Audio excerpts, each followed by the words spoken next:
Hello, prospective graduate students. My name is Dr. Kelly Garrett, and I'm the head of the Strategic Leadership Graduate Program here at Elizabethtown College.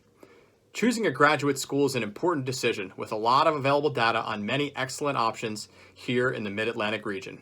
It's very challenging to take in all the marketing materials out there and make a decision about how and where to pursue your graduate studies.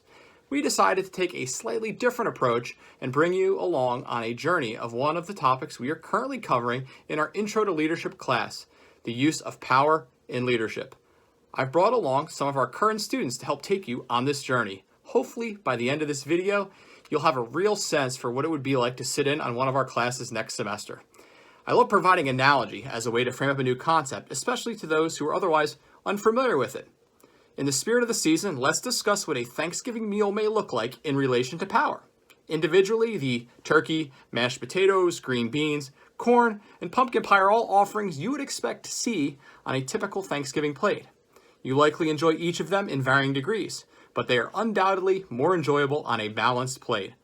Look, me personally, I could just take a huge plate of mashed potatoes and be happy with it, but it's just not the Thanksgiving experience unless you have a little bit of everything to have variety in your dining experience.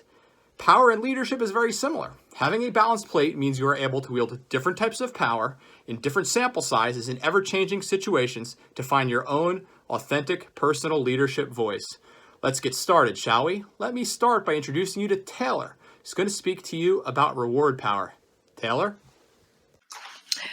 Greetings, Dr. Garrett and class. Thank you so much for the invite. I'm excited to be here with you all tonight. I am Taylor Friend.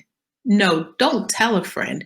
My name is Taylor Friend, and I am the AVP, Assistant Vice President of a marketing firm located here in the heart of New York City. As a leader in a thriving marketing firm, I have instilled in my employees to win in the marketplace, you must first win in the workplace. For those of you who may not be familiar with that quote, that's a famous quote by my friend Doug Catan. Listen, my team is committed and dedicated to the success of this organization, which is why I started the Employee Recognition Program. And you all might be saying, what's that? There is power in rewarding. I reward my team for showing up on time.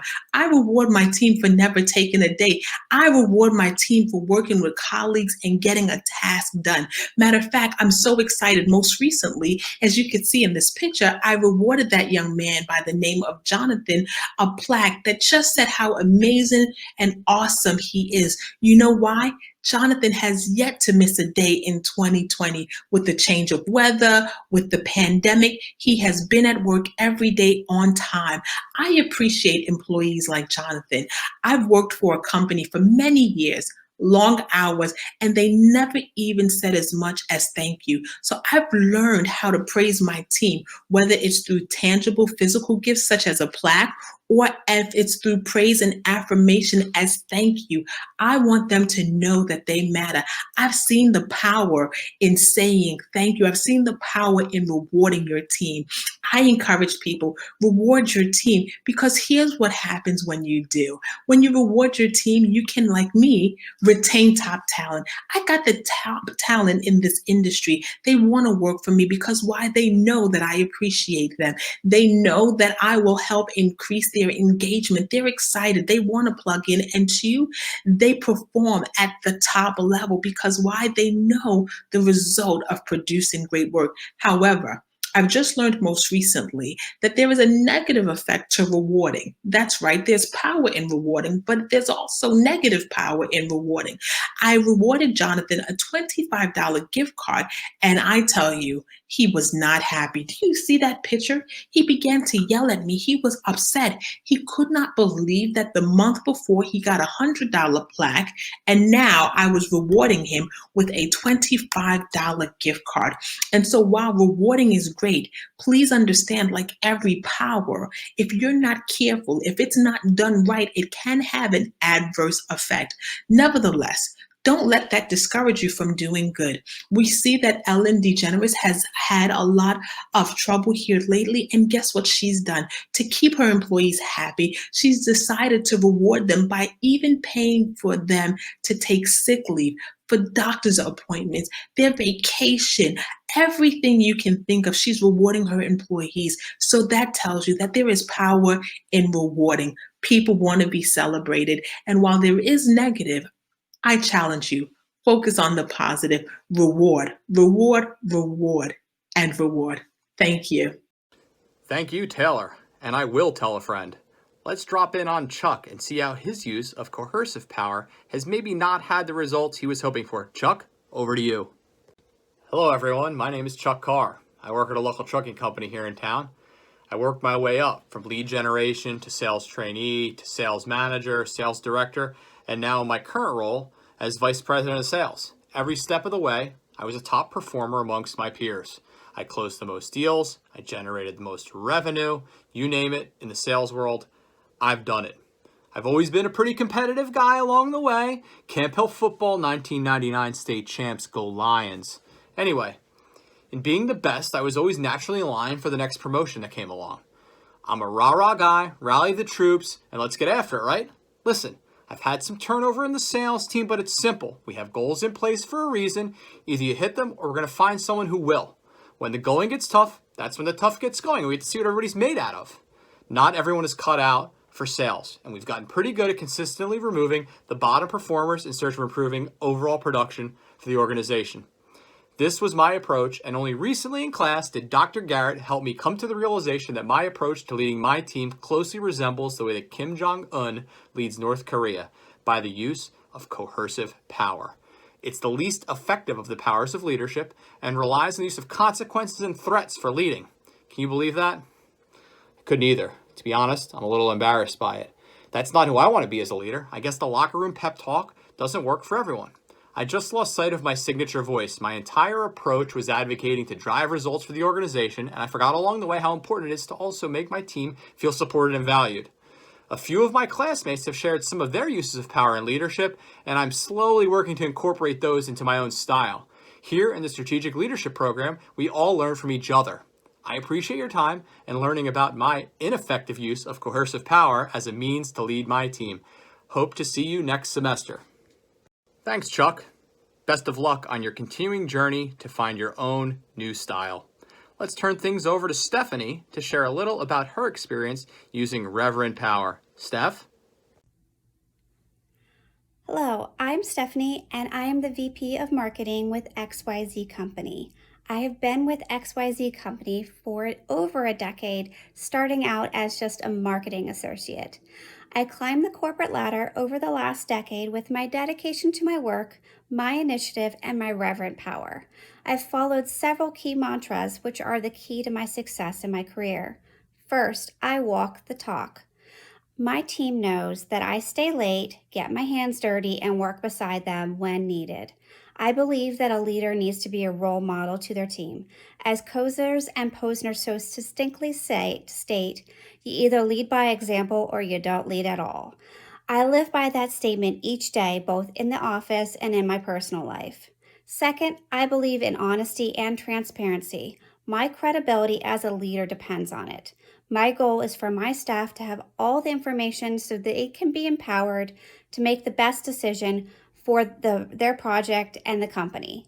I have worked hard to earn my team's trust by being transparent, communicating clearly, using my signature voice, as well as behaving consistently.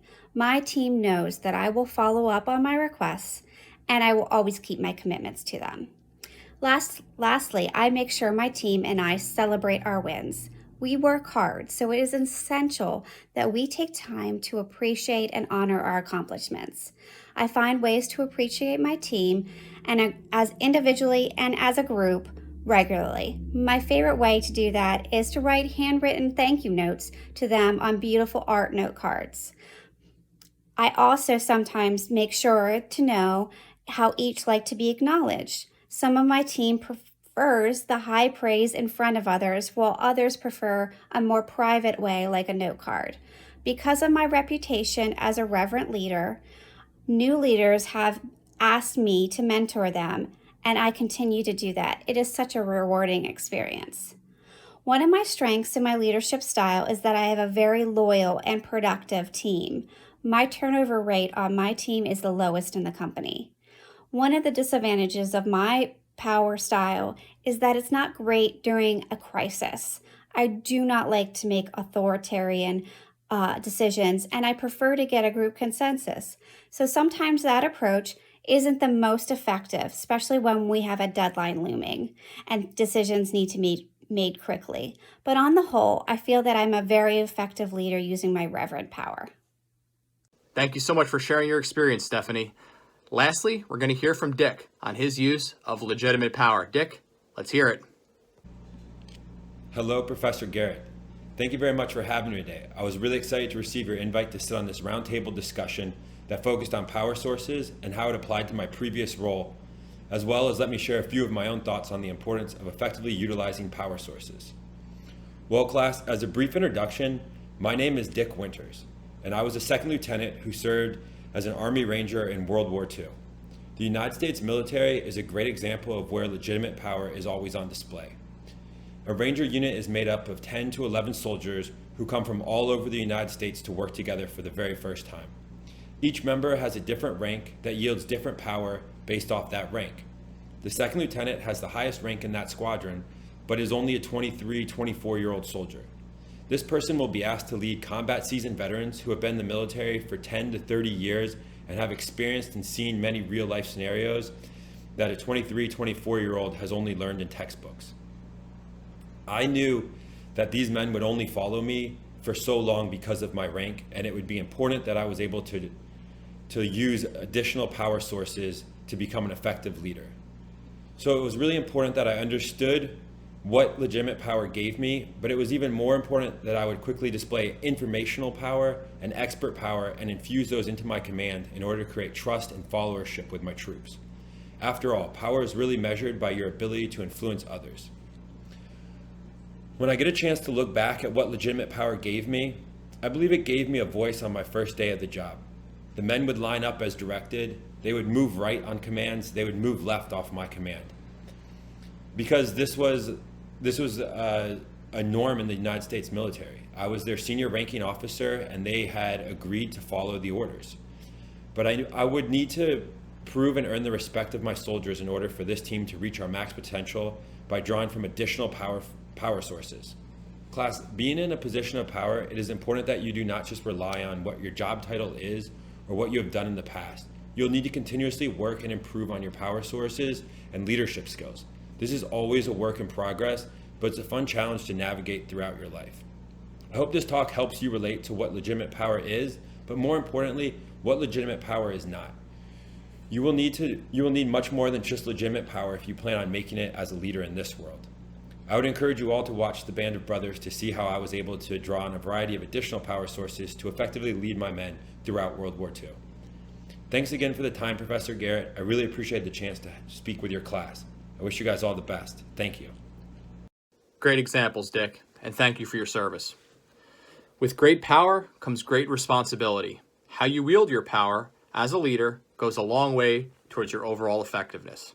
The use of leadership power is just one of many concepts we cover in our program. Year after year, Elizabethtown College turns the students of today into the leaders of tomorrow. Thank you for taking some time to understand what you could stand to expect to gain from enrolling in our Master in Strategic Leadership program here at eTown. You could find yourself interacting with Taylor, Chuck, Stephanie, or Dick next semester. We can all learn from each other's experiences to become the best leaders that we can possibly be. Thank you for your time, and God bless America.